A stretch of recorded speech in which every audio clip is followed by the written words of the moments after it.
Some of my favourite memories are the times we've taken our paddleboards with us when we've gone travelling. Whether it's parking up by a Scottish loch to paddle across to an ancient castle, or launching our SUPs off the back of a yacht in the tropical waters of Queensland's Whitsundays, taking our paddleboards with us has opened up a new and exciting way of experiencing the world around us. There are so many ways you can incorporate travelling into your passion for paddling. In this video, I'll talk about 6 different methods for travelling with your paddleboard that we've enjoyed, along with some of the pros and cons that we've discovered along the way. So if you'd like to find out more, keep watching to join us for a virtual holiday and find out which is your travel and paddle style. So the first option we've got is a short stay or weekend away. So with a short stay or weekend away, it's probably the easiest and least expensive option on our travel with your paddleboard list. It's a quick break that fits into most people's lives without having to take too much time off work. So some of the pros include that it can be nice and short, so it fits well into most people's lives. It can be inexpensive depending on the accommodation type, and you don't necessarily need to buy any equipment to enjoy this mode of holidaying with your paddleboard. You typically pay up front for your accommodation, which can really help with your budgeting, and you pretty much only have to plan for eating, travel and entertainment costs along the way. Some of the cons with a short stay or weekend away can include the shorter time period means that you might be limited with how far you can go for this type of travel with your paddleboard. And because of this, it might mean that you have to wait for a change in seasons if you don't like paddling in the current weather conditions.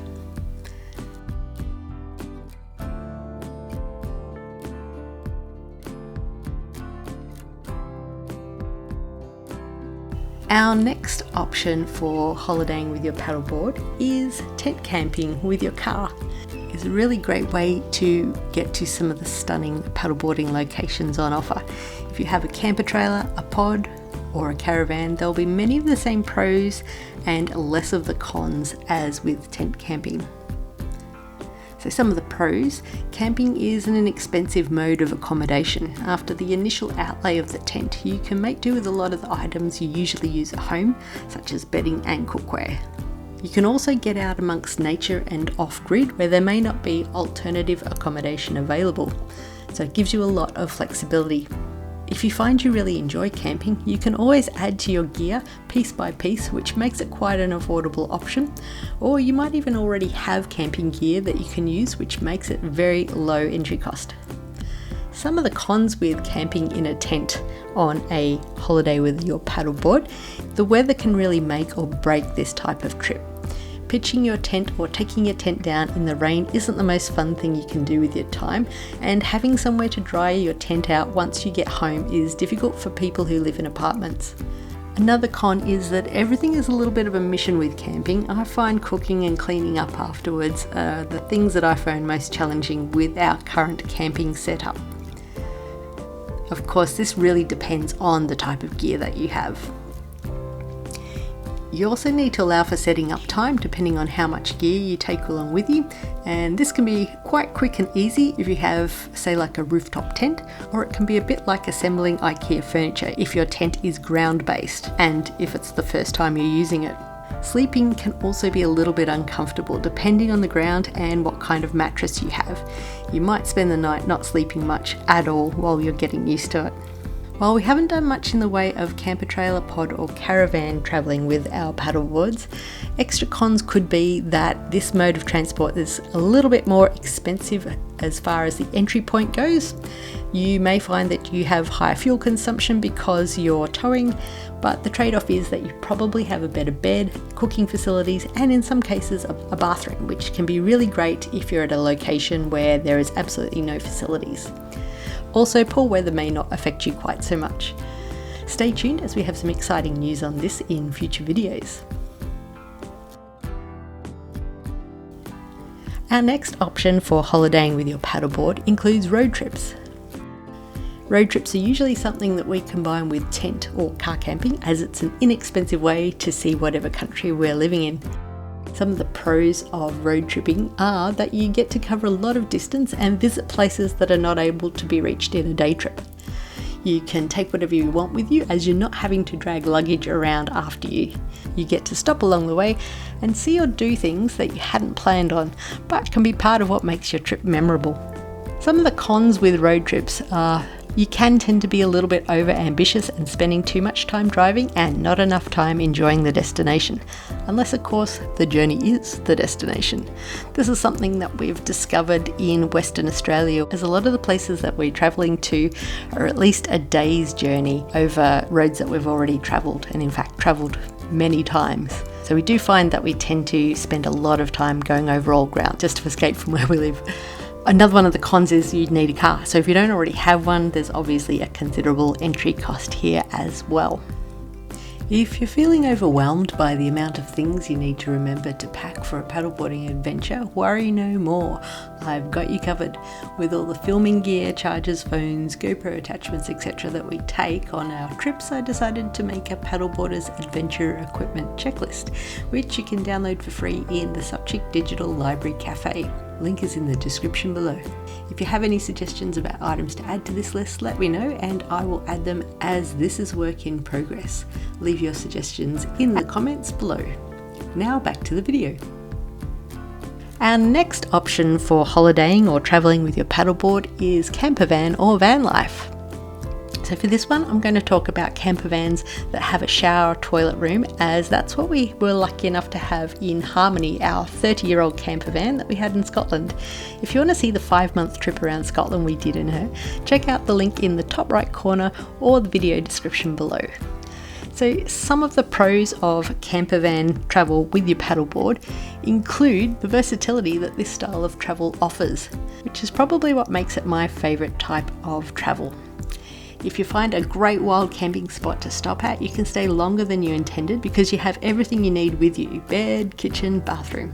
Another one of the pros, if you're travelling with your paddleboard in a camper van, is that if you arrive at your paddling destination and the weather or the conditions aren't ideal, such as it's raining or the tide is out, you can easily sit in your sheltered camper van, have a cup of tea or a nap and wait it out, as long as there's somewhere to park. There's also a good chance that with a camper van you'll have a more comfortable bed than if you were to be camping in a tent. One of the things I like about camper van paddleboarding travel is that you can have a shower right after your SUP session to either warm up or clean off, and you can also use your shower room to hang your wetsuit, your booties or other gear that you want to dry out afterwards. But one of the best reasons to travel in a camper van with your paddleboard is that you can make yourself so comfortable that you're able to travel long term, and even in some cases live in your camper van indefinitely. So some of the cons to travelling in your camper van for paddleboard holidays and travel is that there is a high entry cost to purchase a camper van if you don't already have one, and the ongoing costs of registration and insurance can be hard to justify if you're not using your camper van regularly. We found that the cost for entry for camper vans is a lot lower in the UK than in Australia, and there seems to be a bigger variety to choose from. From my observations, I'd say that Australia historically has more of a caravanning history, although van life has certainly grown over the last couple of years. Some countries don't allow wild camping in camper vans unless you have a fully self-contained bathroom, so this can be seen as another con for this mode of travel. Depending on how long you're away, you may seem to always be on the lookout for somewhere to top up your water tank, empty your grey and black water tanks, and fill up your cooking gas bottle. Camper vans are obviously restricted to land-based travel only, and while this isn't a big issue in places like North America and Europe, in Australia and in New Zealand it does mean that you're pretty much restricted to one country, unless you're prepared to ship your camper van internationally, which can come at a huge cost. One of the considerations when buying or renting a camper van for paddleboard travel is to ensure that there's enough storage room for your SUP without compromising on the usable living space. We were lucky with Harmony, our old camper, as we were able to use the kids' bunk to store our paddleboards. The newer version of Talbot Auto Sleepers have a different setup, and as far as I can tell, there's no small person bunk space to use as storage. Our next method for travelling with your paddleboard is to go on a package holiday, and we've found that these are typically more popular in the UK than here in Australia. This might be because Australians are more likely to have a car, and our climate means that even in the middle of the coldest, darkest winter, there is at least some part of the country that is still sweltering in roasting summer-like conditions. Yes, the very north of Australia can seem like summer even when the rest of the country is experiencing winter. Ask me how I know.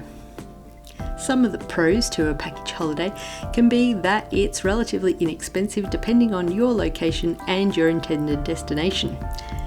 You also really get to see the local area of where you are staying, as you're not moving about quite so much as in some of the other options that we're talking about today. Hotel accommodation means that you get a proper bed. Definitely a bonus if you value sleep. Choosing a package holiday does mean that international travel with a paddleboard is more easy and accessible. Some of the cons of the package holiday travel with your paddleboard is that the options can be limited to your proximity to a busy airport. We found that there were less options flying out of Glasgow and Edinburgh airports than the airports down south of the border. Also, you need to make sure that the room you'll be staying in is either ground level or accessible by lift to avoid taking your heavy paddleboard up and down multiple flights of stairs to get to the water. The variety of paddle options might be limited depending on where the hotel is located. A final con is that travelling with your paddleboard reduces the amount of checked luggage that you can take with you, so you might have to pay for excess baggage if checked baggage isn't included in your package. Our final option for holidaying with your paddleboard is boat life or yacht life. It's the option that we've had the least experience with, but can say it's absolutely an experience we'd love to have more of. For this one, we're focusing more on sailboats that have access to the ocean as opposed to those on a lake with limited places to sail. While van life is pretty flexible in where it can take you to SUP, there may be limitations as to how close to the water you can park, depending on the location. This is obviously not a problem with boat life. You simply launch your board off the side and the ocean is your oyster. If you already have a boat or are in the market for one, then you probably know just how much of the world you can travel to. A paddleboard can double up as a way to get from your boat to land, which means that when you're at anchor, you have your board inflated and ready to use all the time. Definitely a bonus for not having to pump it up every time you use it. Depending on the boat you have, you can cross oceans, no more being crowded into commercial aircraft or having your country tell you you're not allowed to come home during a pandemic. Seriously, I think this was part of the appeal that started me watching sailing videos. Other marooned Aussies and Kiwis who knew how to sail literally bought a boat and got themselves home during the Mexican beer bug incident, as the time it took to cross oceans served as quarantine time. If only we had known how to sail back then, but I digress. Some of the cons to boat life or yacht life is that this is the most expensive way of having a paddleboarding holiday, without a doubt. Even chartering a yacht is a lot of money, and if you're lucky enough to get to do it, it's probably a once in a lifetime opportunity. Hot tip here is to make lots of paddleboarding friends and share the expense of a charter. Obviously, you are limited to wherever a boat can go, and if your boat is in the ocean, there are limitations to travelling inland. But realistically, I think it will be a long time before you run out of amazing locations to paddleboard. Our last con is that I did find if you have a monohull and your board is in the bow, it can be a bit of a mission to launch it, as there are lots of obstacles between the bow and the swim platform. And quite a height difference if you're just launching off the side, making heavier boards harder to get back onto the boat. If you'd like to watch our video on paddleboarding the Whitsundays, click the link in the top right corner and I'll leave a link in the description below.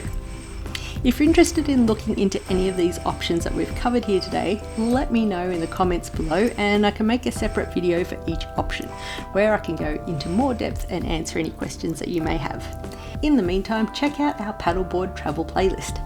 Thanks for coming along with us on our virtual tour of the many different ways you can holiday with your paddleboard. I hope this has been helpful to you for planning your next SUP adventure. We'd love it if you'd like to share your paddleboarding holiday experiences in the comments below, along with any helpful tips you've discovered, as I'm sure there's more than what we've been able to cover here today. If there's anything else you'd love to see a paddleboarding video on, let me know, as I really enjoy making videos that are helpful and that people really want to watch. Remember to subscribe, click the thumbs up and turn on notifications so you're the first to know when the next video is released. And remember to share with your paddleboarding mates. If you want to find out more about travelling with your paddleboard, then you'll want to watch this video next. I'll see you next time.